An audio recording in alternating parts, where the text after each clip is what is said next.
Hey everybody, happy Tuesday. Don't worry about the makeup. I'm just trying out another boss fight look. Think it's a bit too glam for the character it's for. But this is why I do it on these videos, so I can have a look at it. I'm like, this would be great, but not for this character. It actually it shows how green my eyes are. I'm heterochromic, so whenever it's like, what color are your eyes? There's no opportunity to go all the things. So, oh, hi, Momo. Momo's joining us.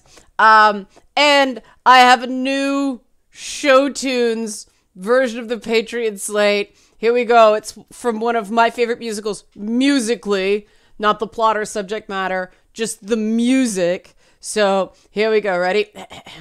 Videos to record, games to play. This all costs money, so this I say, help me on Patreon today. There we go. So there's another jingle. So far, the Defying Gravity one seems to be people's favorite. And it's like, yeah, of course it's everybody's favorite. It's the hardest one to sing first thing in the morning. Awesome, but whatever keeps people happy. And this video is actually a follow-up. It was the beginning of the thought that led to yesterday's video, that when I started kind of checking the references for these ideas led me into the topic from yesterday. But the original thing I was thinking about was this: the idea that building blocks of game design have been assigned moral values. And this is messing with me, to say the least, because, and this is very esoteric. This is, the stuff I love getting into, but really a handful of people only truly care about in any given room. Because most people that go into games is like, is it fun? That's all they care about. Is it fun? And they don't get into the nuts and bolts of why it may be fun, or what would make it more fun, or what would make it less fun, or what kind of fun are you looking to have? Whereas some of us are huge, game design nerds, and we care very much about this stuff. But the idea of a hierarchy of quest types, right? That there are some kind of quests or some kinds of gameplay mechanics that are better than others. Not better executed, better, inherently better. Like the idea that a plot, a type of quest that is about the core of the player's character is better than a fetch quest. And this is an apples and oranges comparison, because a fetch quest can tell you something about the character along the way. They are taking qualitative elements and confusing them with quantitative elements. And what they're ending up doing is a type of quest is like a battle quest, like a battle arena quest, a fetch quest, a platforming quest, a stealth mission. Those are different types of quests. What those quests end up doing is not the same thing. And the fact that people who write about games are confusing what you can do with a quest and what kind of quest it is, or what type of mission it is, has led to some problems in game analysis, because what they're doing is treating, pardon the metaphor, this might not quite work, I'm going to try it.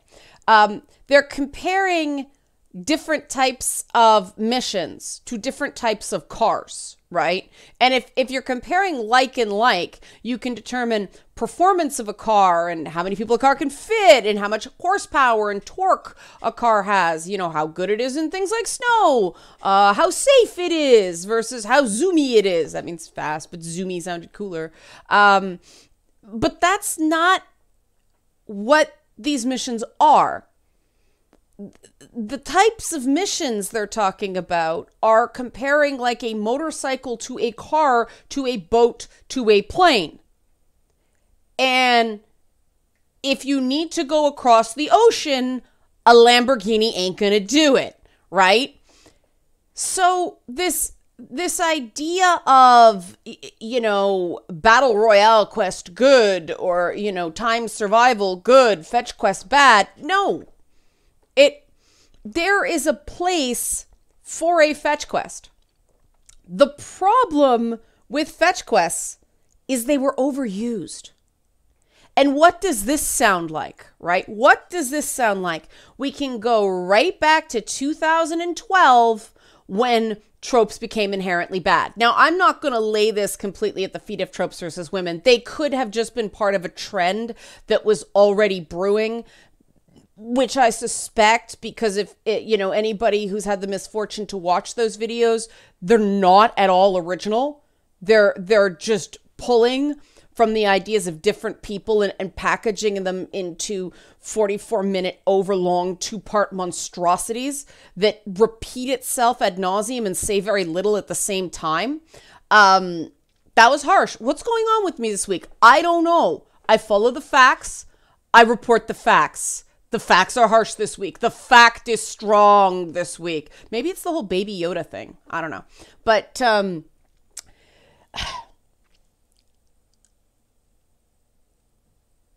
there is nothing inherently wrong with a fetch quest.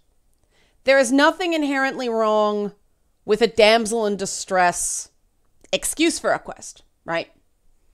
All of these things work mechanically the same way.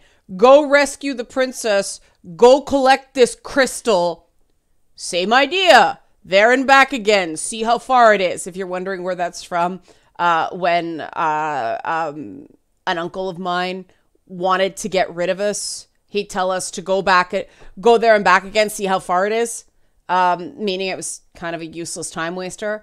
But basically, they are reasons that a character goes from the starting point to, point A, to a distant area, point B, and either comes back to point A or delivers to point C. Or it could just be go get part B and that's it. You don't go anywhere. They can work numerous ways, but the metaphorical excuse to make a player move essentially through an obstacle course from point A to point B, that's value neutral. That's just gloss to explain the objective. Video games are unique in unlike, a basketball game or a hockey game or, a tennis match or anything like that, where there are rules that you learn and they're just rules. There's no gloss on them. Video games create a story to explain the rules. And all those details about what you're collecting and why, those are just narrative devices that explain the rules of the game so that people can get into it faster and see a reason for all these button inputs, right? So we have to approach this from a value neutral position if we're actually going to understand what they do. And the problem is all this good, bad morality stuff is getting in the way of really why players respond better or worse to certain types of quests. And what I think it is, this is the theory I'm working on, and I'm presenting this precisely. This is one where I'm actually inviting people to disagree with me if they see a flaw. Like, please tell me why, because this is something I'm very interested in. It seems like there's like a sweet spot, like an Overton window of novelty that, enough players enjoy to make your game popular. It has to be not so new that it's completely foreign and it takes too long to learn, but it has to be not so tired that it's boring. There's no novelty at all. There's this sort of sweet spot of, okay, I kind of understand this, or there's enough about it that I understand for me to pick up and play, but I haven't done it a million times. And if you look through gaming history, like that sort of arcade single screen format, for a while there's like, whoa, everybody kind of knew what Pong was, but it took a really long time for people to figure out other things to do with sort of that single screen beeps and boops thing. But we sort of moved like from Asteroid and Missile Command to like Space Invaders to Pac-Man to like explosion of all things Maze Chase, right? And eventually people got tired of Maze Chase games because there were too many of them. And then, you know, Super Mario came around and it was a side scroller. Whoa, right? Crazy. We'd had sort of track and field games. It wasn't a totally new idea, but it wasn't single screen advancement like Pitfall or something like that anymore. It was a steady scroll. Whoa, that change one thing rule. And then there was this proliferation of side-scroller platformers and everybody got bored. And then we got into 3D adventure games. And everybody, whoa, it's just like Super Mario, only it's 3D. We run and jump in 3D. Look, 3D. It didn't matter that everybody looked like a collection of triangles. 3D, you know? And then then fighting games kind of came into it, and 2D fighting games were the shit for the longest time, shit meaning good.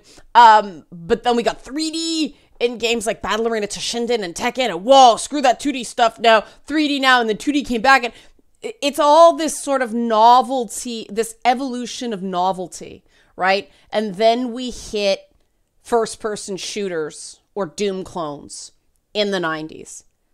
And first-person shooters had a lot of flexibility to them. They could do a lot of different permutations on them without it seeming tired because, you know, oh, it's a sci-fi thing, it's a fantasy thing, it's you know, oh no, it's not bullets, it's ink, oh no, it's lasers, oh no, it's magic. Like there were all these different storytelling glosses you could put over basic shooter mechanics, and because it was so fast-paced, there were a lot of little things you can do and people wouldn't get bored. That balance of novelty maintained for a fairly long time, considering, and then you got sort of the MMOs, people got burned out on them relatively quickly, but then you got sort of a combo of that. People like the idea of being in this online world, but with shooter mechanics, which, let's face it, shooter mechanics are a lot, they're a lot more user-friendly for most people than MMO controls, which I will never like. I think, and this is just a personal thing, because, you know, I came up through those single-player RPGs. MMOs just feel like a really messy single-player RPG design where it's too easy to button fumble. But again, that's just me. Again, there's that was that I did not like the novelty of that complex a control without being able to pause. But as I was saying, you take, you know, elements of MMO and elements of shooter, and you get Fortnite, which, you know, is this big, you know, this big phenomenon right now. I think it's slightly on the wane now. I think Fortnite's kind of crested and it's on the decline. I'm not sure what the next big thing is going to be because the trends have been so short now. And I think this actually leads into the novelty theory, because now we have gaming as spectator sport. You don't just play something, you watch other people playing it. And so the novelty wears off much faster just because of increased exposure, right? Like, you know, Halo got a good 5-6 games out of its run. Whereas Minecraft didn't get the same amount of time. It didn't have the same period of sort of ascendancy. Now, granted, there was a sort of an overlap between Halo and Call of Duty in terms of popularity. But you know, everything seems to be very, very short half-lives now, the concept, not the game. The trends are very, very short.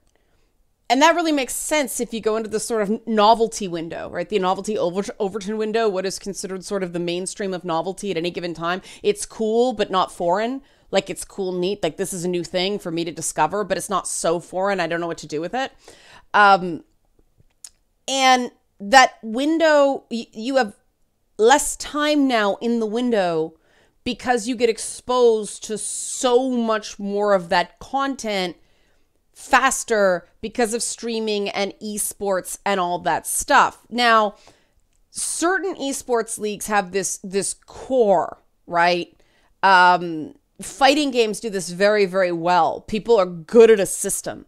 And so they don't leave that system because that means they have to start at the bottom and like learn an entirely new system, because every fighting game has its own quirks. You know, you can't jump from Soul Calibur to Street Fighter or to Mortal Kombat and be instantly awesome. They all have slightly different things going on.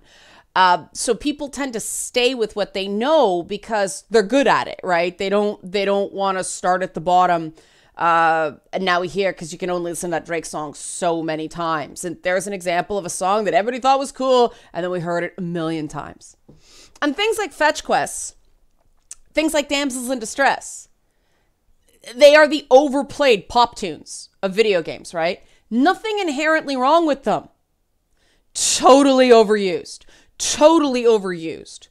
And unfortunately, at some point, pundits started confusing totally overused with inherently immoral or sign of low quality.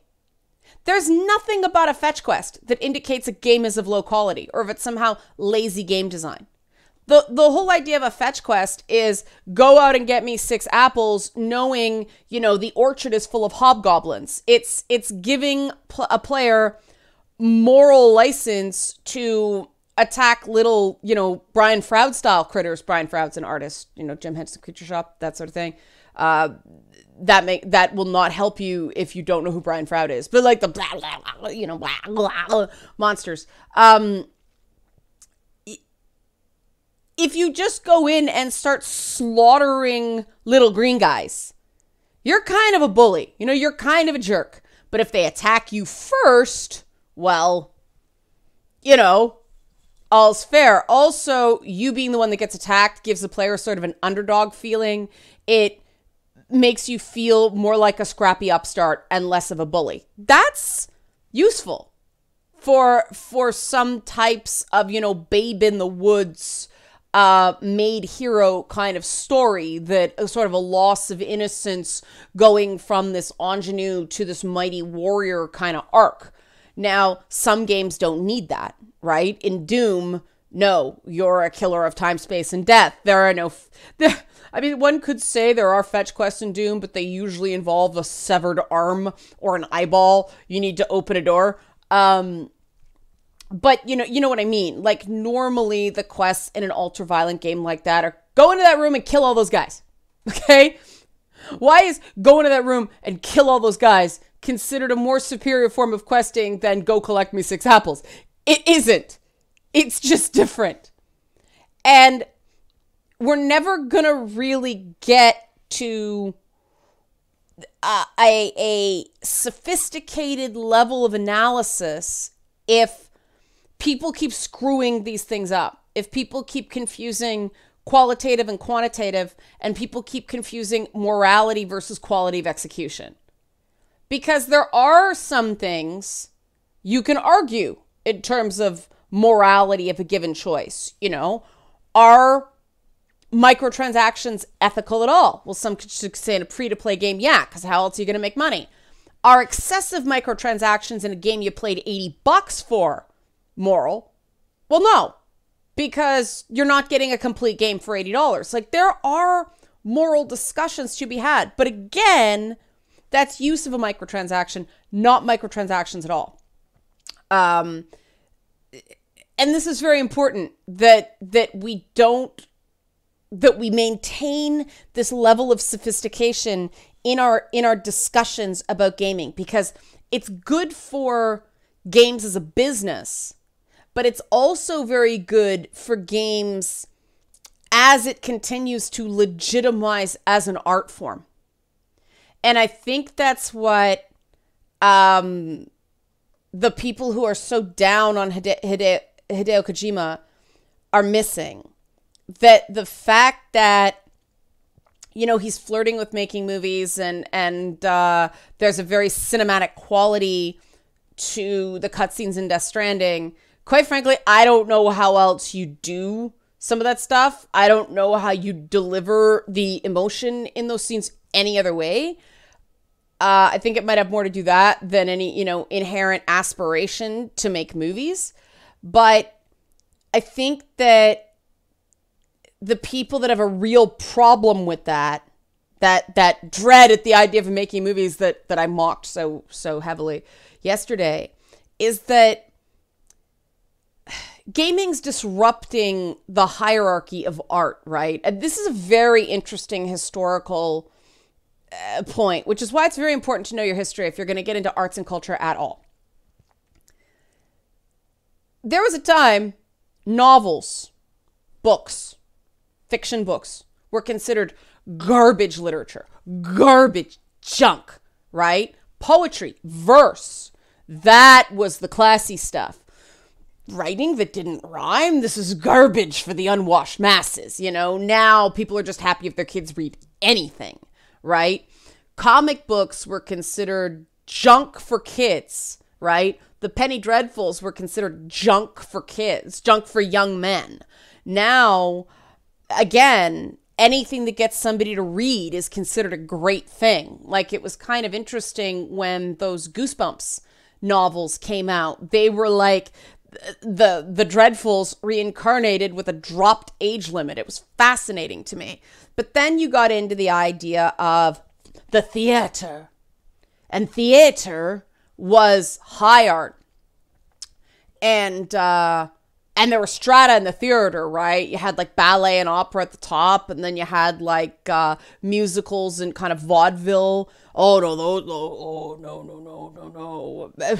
Basically, the less Christian European you got in terms of your theater, the more garbage it was. There were a lot of Jews in vaudeville. I'm serious. That was the strata. But joking aside, jokes, nobody freak out. Calm. But then you got into movies, which are garbage. Oh no, the theater is high art. But, movies, oh no, movie, oh no. And, then film became that is respectable entertainment, going out to the movies instead of the couch potatoes sitting at home in their television. TV rots your brain. Do you notice the stereotypical voice of derision changes with time? That's very interesting. But TV rots your brain. And now we have must-see TV. We have event television, not those crappy video games. Game of Thrones, high art. The video games told the exact same kind of stories that Game of Thrones did before Game of Thrones. It's all perception. It's all what is considered acceptable. And video games are starting to grow in acceptability. And I think that these people are just sort of part-timing it in gaming. They're slumming it in gaming because, their careers in film and TV or whatever didn't quite work out. They're really worried that gaming is going to legitimize. Because if gaming legitimizes, who would sit there and watch something when you can be a participant in it? But also, if you don't want to be a participant in that participatory thing, well, you can watch. Gaming is starting to put a lot of other forms of entertainment on notice because it can be an interactive form of film or serialized television, or it can be more like sports that everyone can participate in regardless of physical ability. And that's got to really threaten the existing cultural gatekeepers that determine what is art and what is junk. The Japanese undermining all that. I don't think it's consciously deliberate, but I do think that the fact that, they were demilitarized, they weren't allowed to have a standing army, and they had to project force onto the world somehow. They did it through culture.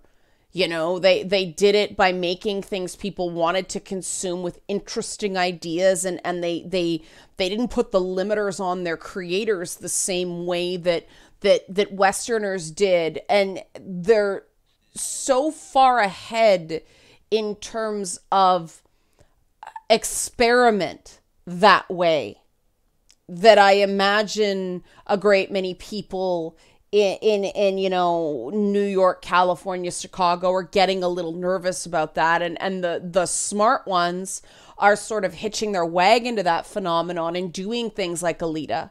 You know, Alita might have not have set the world on fire, but the next one might, right?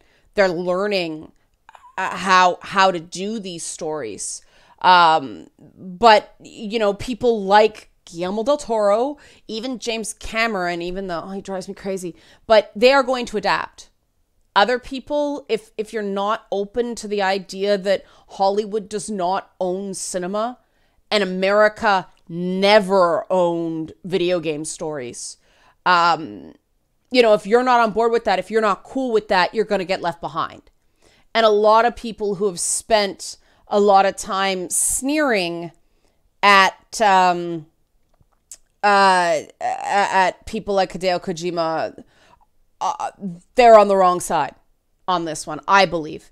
And I'm going to leave it there because that kind of juxtaposed into what I want to talk about tomorrow, which is my evolving viewpoint on Hideo Kojima's presentation of women in his game. I hope I can get into Death Stranding enough tonight to